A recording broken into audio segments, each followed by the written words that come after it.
بسم اللہ الرحمن الرحیم۔ السلام علیکم ورحمۃ اللہ وبرکاتہ۔ 1 ارب روپے کتنے ہوتے ہیں؟ اس کی کیا کہانی ہے؟ 1 ارب روپے اگر کسی کے پاس آ جائے تو وہ کب تک اس کو استعمال کر سکتا ہے، خرچ کر سکتا ہے؟ اس کی پہلی مثال یوں سمجھے کہ اگر کسی کو 1 ارب روپے ایک روپیہ کی شکل میں دیے جائیں اور کہا جائے کہ انہیں گنو، اور وہ شخص بغیر کسی وقفہ کے دن رات بغیر کھائے پیے سوئے گننا شروع کریں اور فی سیکنڈ 1 روپیہ گنے تو یہ رقم گنتے گنتے تقریباً 32 سال اس کو لگ جائیں گے۔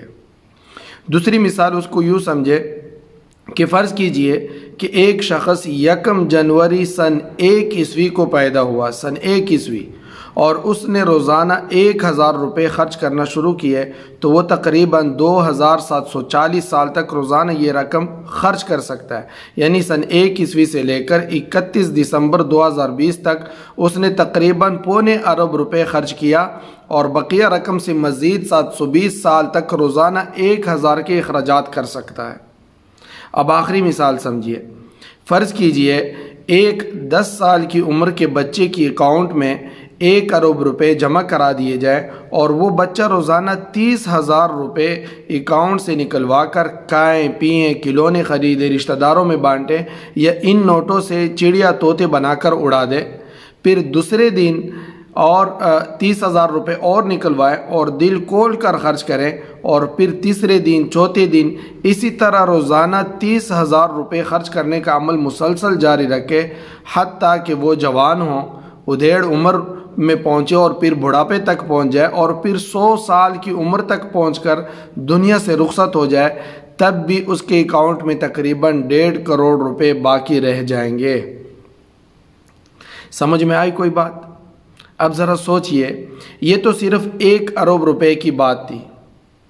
پاکستان میں بہت سو نے 2-4 ارب سے لے کر 200-400 ارب روپے تک لوٹے ہیں۔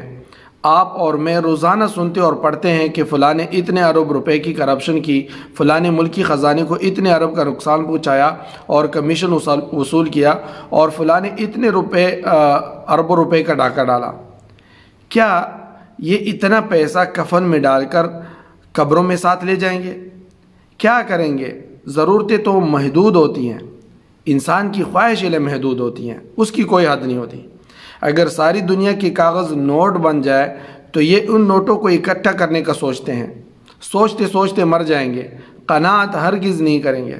پاکستان کی خراب معاشی حالات میں ایک فیکٹر یہی بھی ہے، جیسے بھی ہو، جہاں سے بھی ہو، بس پیسہ اکٹھا کرنا ہے۔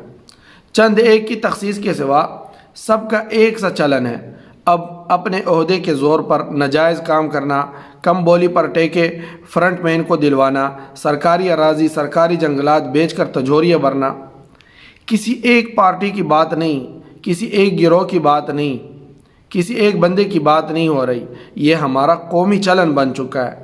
ہم سب اس وقت تک ایماندار ہے جب تک ہمارا داؤ نہیں لگتا، جب تک ہماری قیمت نہیں لگتی۔ اللہ تعالی ہمیں شعوری طور پر زندگی کی اس تلخ حقیقت کو سمجھنے اور اس برائی سے بچنے کی توفیق عطا فرمائے۔ کفن کی جیب نہیں ہوتی۔